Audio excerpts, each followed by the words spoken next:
நாம் இன்று அறியவிருப்பது திருவண்ணாமலையில் எழுந்தருளியுள்ள அருள்மிகு ஸ்ரீ அருணாச்சலேஸ்வரர் திருக்கோயிலின் வரலாற்றை அறிந்து கொள்வோம்.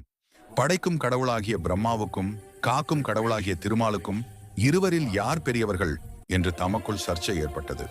திருமாலும் பிரம்மாவும் சிவபெருமானிடம் சென்று தம்மில் யார் பெரியவர் என கேட்டனர். அதற்கு சிவபெருமான் தனது பாத அடியை அல்லது தலைமுடியை உங்களில் யார் முதலில் கண்டு வருகிறீர்களோ அவர்தான் பெரியவர் என்று கூறினார். உடனே திருமால் வராக அவதாரம் எடுத்து சிவபெருமானின் பாத அடியை காண பூமியை குடைந்து சென்றார். சிவபெருமானின் பாத அடியை காண முடியாமல் சோர்ந்து சிவனிடம் திரும்பினார் திருமால்.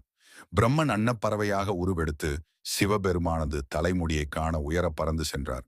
சிவபெருமானின் முடியை காண இயலாமல் சோர்ந்து பறக்கும்போது சிவன் தலைமுடியிலிருந்து கீழே இறங்கி வந்த தாழம்பூவை கண்டு அதனிடம் சிவன் முடியை காண எவ்வளவு தொலைவு உள்ளது என்று கேட்டார் பிரம்மன்.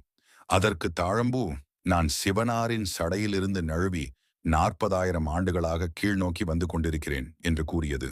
தாழம்பூவே, எனக்காக நீ ஒரு பொய் சொல்வாயா என்று கேட்க, அதற்கு நான் என்ன செய்ய வேண்டும் என்று பிரம்மனிடம் கேட்டது.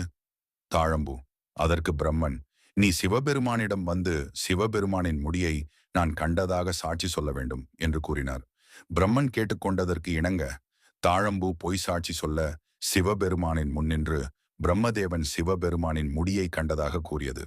பூலோகத்தில் உனக்கு ஆலயம் அமையாதென்றும் பொய் சாட்சி சொன்ன தாழம்பூவுக்கு என்னுடைய பூஜைக்கு நீ உதவாமல் போவாய் என்றும் சாபமிட்டார் சிவபெருமான். திருமாலுக்கும் பிரம்மனுக்கும் தான் என்ற அகந்தை நீக்கி உலகுக்கு உணர்த்த சிவபெருமான் அடியையும் முடியையும் காண முடியாத ஜோதி பிழம்பாக நின்ற இடம்தான் திருவண்ணாமலை. அன்று மகா சிவராத்திரி நாளாகும். இங்குள்ள அண்ணாமலையானது கிருதாயுகத்தில் அக்னி மலையாகவும், திரேதாயுகத்தில் மாணிக்க மலையாகவும், துவாபர யுகத்தில் பொன்மலையாகவும், கலியுகத்தில் கல்மலையாகவும் மாறி வந்துள்ளது.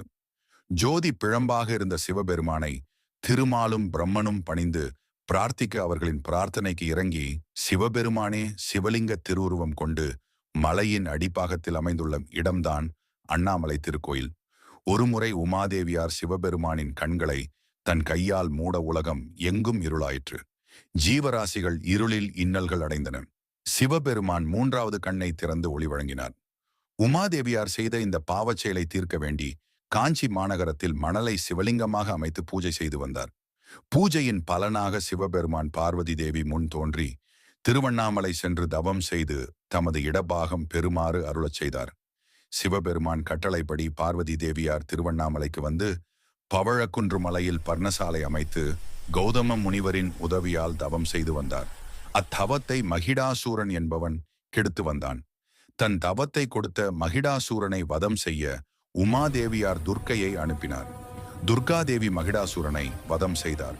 அன்றிலிருந்து கார்த்திகை மாதம் பௌர்ணமி கூடிய கிருத்திகை பிரதோஷ காலத்தில் மலைமேல் ஜோதி ஸ்வரூப தரிசனம் தந்து சிவபெருமான் இடபாகம் பெற்று அமர்ந்தார் உமாதேவியார்.